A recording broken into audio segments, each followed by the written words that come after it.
নমস্কাৰ বন্ধুসকল, আজি আমি আলোচনা কৰিম 2024 বৰ্ষৰ SSCDৰ ফাইনেল কাট অফৰ ওপৰত।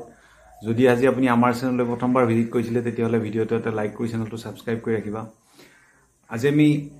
SSCDৰ কিমাননো কাট অফ যাব পাৰে এটা এক্সপেক্টেড কাট অফ, যেহেতু মই নেকি SSC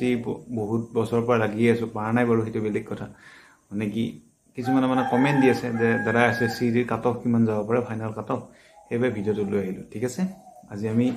প্ৰথমতে আমাৰ ল'ৰাখিনি কৈছোঁ, মানে বইজ EWSৰ কাট অফ কিমান যাব পাৰে। EWSৰ কাট অফ অলপ কম যাব, যিহেতু EWS মানে বহুতখিনি ল'ৰা EWSৰ বাহিৰ কৰি দিয়া হৈছে। মানে কি কিবা 2023ৰ বিচাৰি আছে, য'ত নেকি ল'ৰাজনৰ 2023ৰ EWSখন নাই, 24ৰখন আছে। সেইখন মানে কি ৰিচেণ্টখন নহয়, আগৰ বছৰখন লাগে। ঠিক আছে, আৰু নতুনকৈ যিখিনি এপ্লাই কৰিছে সেইখিনিকো কৈ দিওঁ। বৰ্তমান এতিয়া যদি তুমি এপ্লাই কৰিছা তেতিয়াহ'লে তুমি EWSখন এতিয়াই তুমি ওলাই থৈ দিয়া। ঠিক আছে, এতিয়া EWSৰ কাট অফ কিমান যাব পাৰে। বৰ্ডাৰ ডিষ্ট্ৰিক্টৰ 60 পৰা 65 কাট অফ যাব পাৰে এক্সপেক্টেড কাট অফ। ঠিক আছে, ইয়াতকৈ 2 বা 1 নম্বৰ কম বেছি হ'বও পাৰে। ঠিক আছে, 60 পৰা 65ৰ ভিতৰত যদি তোমাৰ মাৰ্ক আছে তেতিয়াহ'লে তুমি যিকোনো পোষ্ট এটা পাই যাবা আৰু। ঠিক আছে, আৰু তোমাৰ জেনেৰেল ডিষ্ট্ৰিক্ট কিমান যাব। জেনেৰেল ডিষ্ট্ৰিক্ট 63 পৰা 68ৰ ভিতৰত থাকিব। EWSৰ ক'লোঁ বৰ্ডাৰ 60 পৰা 65, জেনেৰেল ডিষ্ট্ৰিক্টৰ 63 পৰা 68ৰ ভিতৰত যাব। ঠিক আছে, এইবাৰ আহিলে আমি UR কেটেগৰী। URৰ ল'ৰাখিনি যাব বৰ্ডাৰ ডিষ্ট্ৰিক্টৰ 76ৰ পৰা 81ৰ ভিতৰত যাব। অকণমান হাই যাব, যিহেতু বহুতখিনি ফেইল কৰি দিছে, OBCৰো ফেইল কৰি দিছে, EWSৰো ফেইল কৰি দিছে। যিখিনি নেকি ফেইল কৰি দিলে সেইখিনি ক'ত সোমাব, সেইখিনি সোমাব তোমাৰ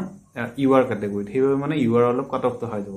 ঠিক আছে, যদি তুমি 76ৰ পৰা 81ৰ ভিতৰত পাইছা বৰ্ডাৰ ডিষ্ট্ৰিক্টৰ, তেতিয়াহ'লে তুমি যিকোনো এটা পোষ্ট পোৱাৰ মানে আশা আছে। ঠিক আছে, নেক্সট তুমি URৰ জেনেৰেল ডিষ্ট্ৰিক্ট 80 পৰা 85 মাৰ্ক এটা তোমাক লাগিব। ঠিক আছে, 80 to 85। ঠিক আছে,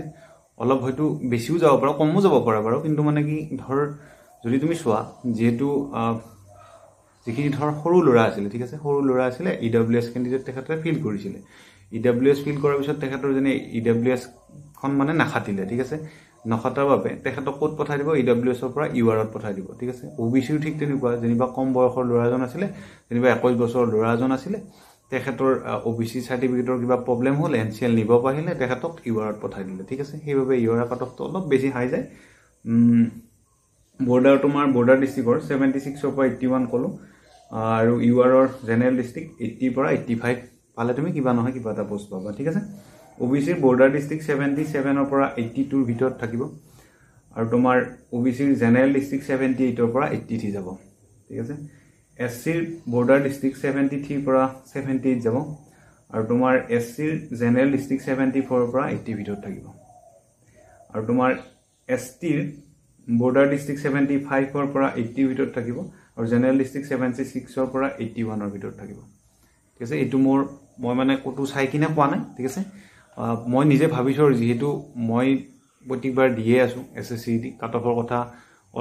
অলপ হ'লেওতো কিবা গম পাইতো, সেইবাবে মই মানে ভিডিঅ'টো কিছুমানৰ মানে বহুত গালি পায়, তই কেনেকৈ গম পালি,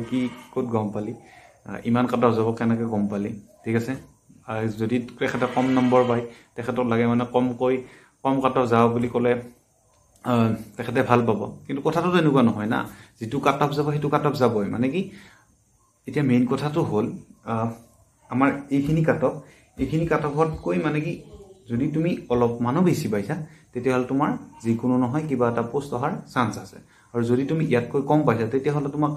মই ডিমটিভেট কৰিব অহা নাই। তুমি যদি ইয়াতকৈ অলপমান কম পাইছা তেতিয়াহ'লে তোমাৰ নেক্সট ভেকেঞ্চিত তুমি ট্ৰাই কৰা, কি অহা যায় নেকি। মইতো ফেইল কৰি আছোঁ, প্ৰত্যেকবাৰ ফেইলেই কৰি আছোঁ, ট্ৰাই কৰা বাদ দিছোঁ নেকি, পাৰ্টটো দিয়া নাই না, কথাটো এনেকুৱা। এতিয়া আমি আহিলোঁ ছোৱালীখিনিৰ EWSৰ বৰ্ডাৰ ডিষ্ট্ৰিক্ট যাব 50 পৰা 55, আৰু তোমাৰ EWSৰ জেনেৰেল ডিষ্ট্ৰিক্ট যাব 52 পৰা 57,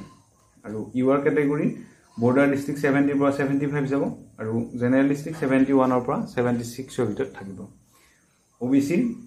বৰ্ডাৰ ডিষ্ট্ৰিক্ট আৰু জেনেৰেল ডিষ্ট্ৰিক্ট বৰ্ডাৰ ডিষ্ট্ৰিক্টৰ 71ৰ পৰা 76ৰ ভিতৰত থাকিব, আৰু জেনেৰেল ডিষ্ট্ৰিক্টৰ 72ৰ পৰা 77ৰ ভিতৰত থাকিব। নেক্সট তোমাৰ SCৰ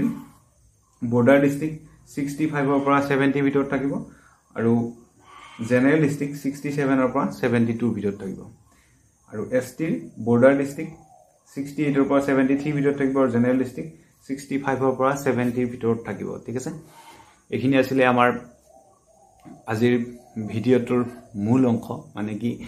কিমানখিনি কাট অফ যাব পাৰে যদি তোমাৰ ইয়াতকৈ অলপ বেছি নম্বৰ আছে তুমি কমেন্ট কৰি জনাবা কোন ডিস্ট্ৰিক্ট হয় হেতু জনাবা বৰ্ডাৰ নে জেনেৰেল হেতু জনাবা আৰু চাকৰি হ'ব ৰিজাল্ট তোমাৰ দিব 7 তাৰিখে দিয়া কথা ঠিক আছে কংগ্ৰেচুলেশ্যন এতিয়াই চাকৰিটো হলে হেতু ভালে লাগে আমি এটো চাকৰিটো পাই পোৱা নাই না আৰু চেনেলটো সাবস্ক্ৰাইব কৰি দিবা যেটো একো কৰিবই পৰা নাই লাইফটোত মানে কি ইউটিউবত যেনিবা সাবস্ক্ৰাইব দুই এটা বাঢ়ি থাকিলে মানে কি মনটো এটা ভাল লাগে প্ৰেৰণা পাও কিবা নহয় কিবা এটা কৰি আছো দিয়া বুলি ঠিক আছে আৰু আহিলো নেক্সট আমাৰ 2025 বৰ্ষৰ বাবে তুমি কেনেদৰে পঢ়িবা কি পঢ়িবা ঠিক আছে 25 বৰ্ষৰ বাবে পঢ়িবলৈ হলে তুমি 24 21 19 এইবিলাক যিনকি কোৱেশ্চন পেপাৰ আহিছিলে সেই কোৱেশ্চন পেপাৰ বিলাক তুমি ফলো কৰিবা ঠিক আছে এসএসসি দি এনেকুৱা এটা পৰীক্ষা যেটো নেকি মানে আগৰ পেপাৰ বহুত বেছি ফলো কৰে মানে কি 90% তাৰ পৰা আহি যাব মানে কি মই ম্যাথছ আৰু ৰিজনিং আৰু হিন্দীৰ কথা কৈছো জিকেটো বাৰু ক'ব নাযাও জিকেৰ ক্ষেত্ৰত কোনো ইমান নাজানে জিকে কৰ কি বিশ্বব্ৰহ্মাণ্ডৰ কাটি দিয়ে ঠিক আছে এতিয়া তুমি ৰিজনিং খিনি তুমি কৰিব লাগিব যেনিবা তুমি 22 মিনিট মান ৰিজনিংত টাইম দিব পাৰিবা ঠিক আছে যেহেতু 1 ঘণ্টাৰ পৰীক্ষা তুমি ৰিজনিংতে যদি আধা ঘণ্টা দি দিয়া আৰু আধা ঘণ্টাত তোমাৰ তিনটা চেপ্টাৰ কৰিবই থাকিলে ঠিক আছে গতিকে তুমি 22 মিনিট মানৰ ভিতৰত ৰিজনিংটো তুমি কমপ্লিট কৰি দিব লাগিব ঠিক আছে আৰু এই যি তুমি 22 মিনিটৰ পিছত যি দুটা 8 মিনিট হলে মানে আধা ঘণ্টালে এই আধা ঘণ্টালে তুমি কি কৰিব লাগিব হিন্দী আৰু জিকে খিনি কৰিব লাগিব ঠিক আছে এই 8 মিনিটত যেতিয়া তুমি হিন্দী আৰু জিকে খিনি কৰিবা তেতিয়া তোমাৰ 30 মিনিট কমপ্লিট হৈ যাব তেতিয়া তুমি ম্যাথছলে গুছি যাবা ম্যাথছক অলপ টাইম দিব লাগিব যেহেতু এতিয়া পঢ়োঁতাও তুমি টাইম দিব লাগিব আৰু এক্সাম হলতো তুমি টাইম দিব লাগিব যদি তুমি ৰিজনিংতে লাগি থাকা বা ৰিজনিংৰ পিছত ম্যাথছত লাগা বা হিন্দীত লাগা কেতবা জিকে এনেকুৱা সহজ কোৱেশ্চন আহি যায় হেতু মানে কি চাবই সময় নাপাই লৰাই 1 ঘণ্টা যেহেতু টাইমটো মেনেজ নহয় গতিকে টাইমটো মেনেজ কৰিবলৈ হলে তুমি কি কৰিব লাগিব তুমি আগতে মানে প্ৰেক্টিস সেট দিব লাগিব মক টেষ্ট দিব লাগিব মক টেষ্ট কোড দিবা মক টেষ্ট দিবা তুমি RWA মই হেদিনা আগৰ ভিডিঅ'টোত কৈছিলো প্ৰিভিয়াস ইয়াৰ পেপাৰ এখন সলভ কৰি দিছিলো কিন্তু ভিডিঅ'টো বহুতে চোৱা নাই ঠিক আছে গতিকে আকৌ নেক্সট ভিডিঅ' এটা বনাবলৈ মোৰো উৎসাহ নাপাও যেহেতু আগৰ ভিডিঅ'টো নাচালে পিছৰ ভিডিঅ'টো মই এনে বনোৱা হৈ যায় যেটো এটা মোৰ যোৱাবাৰ ইয়া আগত যেটো ভিডিঅ' দিছিলো হেতু ভিডিঅ'টো 50 মিনিট মানৰ আছিল 50 মিনিটত 2 GB ডাটা গুছি যায় মানে কি 2 GB ডাটা গুছি গলে মোৰ কি থাকিব ঠিক আছে মই পইচাটো কতই নাপাও এটো কথা তাৰ পিছত নেক্সট থাকিলে তোমাৰ RWA তুমি পৰীক্ষাটো দিবা ঠিক আছে পৰীক্ষাটো দিবা পৰীক্ষা দি তুমি নিজক চেক কৰিবা এতিয়াও এবাৰ দি চাবা যেহেতু সবখিনি ফ্ৰী এবাৰ তুমি দি চাবা দি চাই কিনে তুমি গম পাবা তোমাৰ মানে কি তুমি কিমানৰ মানুহ হৈ আছা বৰ্তমান গতিকে তুমি 80 পৰা 90 ভিতৰত বা 100 লৈ তুমি মাৰ্ক উঠাবলৈ ট্ৰাই কৰা ঠিক আছে চেষ্টা কৰিবা চেষ্টা কৰিলেনো কি অসম্ভৱ কথা আৰু চেষ্টা অসাধ্য একো নাই সবে কৰিব পাৰে গতিকে তোমাক টাইমৰ মেনেজটো মই কলোই টাইম তুমি ইয়াতে মেনেজ কৰিব লাগিব আৰু তোমাৰ এক্সাম হলত গৈ ভয় লাগে ঠিক আছে প্ৰথমতে আমাৰো ভয় লাগে সবৰে ভয় লাগে কম্পিউটাৰ আগত যেহেতু বহাৰ অভিজ্ঞতা বহুতৰে নাই ঠিক আছে সবৰে ভয় লাগে গতিকে ভয় লাগাটো একেবাৰে স্বাভাৱিক কথা তুমি কি কৰিবা ইয়াতে যেতিয়া মোবাইলত পৰীক্ষাটো দিবা তুমি ৰাতিপুৱা শুই উঠিলা উঠি কিনে দাঁত ব্ৰাছ কৰিলা চাহ কাপ খাই ধুনীয়াকৈ পৰীক্ষাত বহা বুলি টেবুলখনত বহি লবা মোবাইলটো উলাই লবা বহি কলম ধুনীয়াকৈ উলাই লবা ক্যালকুলেটৰ ব্যৱহাৰ নকৰিবা নিজক টেষ্ট কৰিবা ঠিক আছে নিজক ফাঁকি দিলে কিন্তু নহবগে পিছত ঠিক আছে 1 ঘণ্টা তুমি বহিছা ন 1 ঘণ্টাৰ বাবে তুমি আৰু সেই 1 ঘণ্টাটো তোমাৰ পতককৈ উৰি যাব তুমি চাবা যদি মানে তুমি একচুয়ালি মানে কি ৰিয়েল কৈ মানে কি নিজে মনে ভাবি পৰীক্ষাটো দিছা তেতিয়া তোমাৰ সেই 1 ঘণ্টাটো কেতিয়া গল তুমি গমেই নাপাবা আৰু এক্সাম হলতো ঠিক তেনেকুৱাই হয় ঠিক আছে এতিয়া নেক্সট আহিলে তুমি এক্সাম কত দিবা এক্সাম দিবা তুমি RWA কলৈ মই এবাৰ RWA তুমি এক্সাম দিবা এক্সামটো তুমি প্ৰথমখিনি ৰিজনিং কৰিবা 22 মিনিট টাইম দিবা ৰিজনিং ঠিক আছে তাতকে 1 সেকেন্ডও বেছি নিদিবা ৰিজনিংত তুমি 22 মিনিট টাইম দিবা আৰু যিকিটা নোৱাৰা হেকিটা তুমি কি কৰিবা ৰিমাৰ্ক কৰিবা মানে কি ৰিজনিংটো তুমি পাৰা মই বুজি পাইছো যেনিবা তুমি এনেকুৱা ভাবিছা এটো ৰিজনিং মই পাৰিম যেনিবা সিটিং এৰেঞ্জমেন্টৰ কোৱেশ্চনটো সেই কোৱেশ্চনটো টাইম খায় ঠিক আছে সেই কোৱেশ্চনটো তুমি যদি মানে কি অলপ যদি ইজি হয় তেতিয়া কৰি দিবা কিন্তু যদি অলপমান মানে খকজা টাইপ দি দিয়ে অলপ মানে কি পাকখোৱা টাইপ দি দিয়ে সেই কোৱেশ্চনটো তেতিয়া নকৰিবা ৰিমাৰ্ক কৰিবা নেক্সট তুমি লাষ্টলে যেতিয়া 4 বা 5 মিনিট থাকিব তেতিয়া সেই কোৱেশ্চন বিলাক ট্ৰাই কৰিবা ঠিক আছে ৰিমাৰ্ক কৰা কোৱেশ্চনটো এতিয়া তুমি 22 মিনিট ৰিজনিংত দিলা নেক্সট তোমাৰ 8 মিনিট মানে 4 আৰু 4 মিনিট 4 মিনিটকৈ হিন্দী আৰু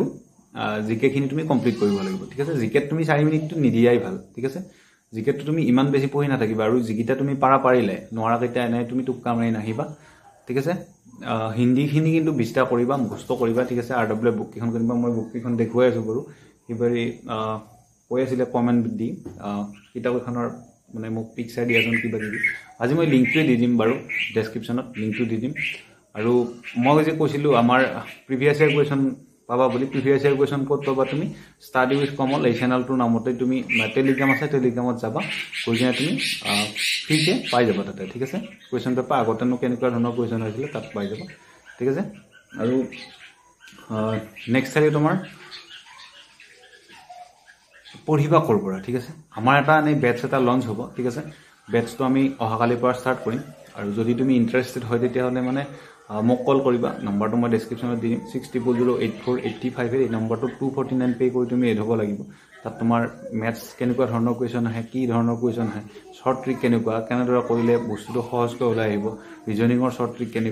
কেনেদৰে কৰিলে তুমি পটককৈ বস্তুটো পাবা বা অপচন এলিমিনেট কেনেদৰে কৰিবা 4টা অপচন আছে এটা উত্তৰটো তাৰ পৰা হয় 3টা অপচন যদি তুমি তাৰ পৰা হটাই দিব পাৰা তুমি শুদ্ধ উত্তৰটো গুছি পাবা এনে ভেজাল বস্তু গুছোৱাটো বেছি ভাল ঠিক আছে ভাল বস্তু বিচাৰতকৈ বেয়া বস্তু তুমি গুছাই বেয়া বস্তুখিনি পেলাই দিবা মানে কি এলিমিনেট কৰিবা অপচন এটা অপচন তোমাৰ ৰৈ যাব ঠিক আছে তেনেকুৱা শৰ্ট ট্ৰিক আমাৰ ভিডিঅ'ত শিকোৱা হ'ব ঠিক আছে প্ৰাইভেট মেম্বাৰশ্বিপত যদি তুমি ইন্টাৰেষ্টেড হয় তেতিয়া তুমি মোৰ লগত কন্টাক্ট কৰিবা ঠিক আছে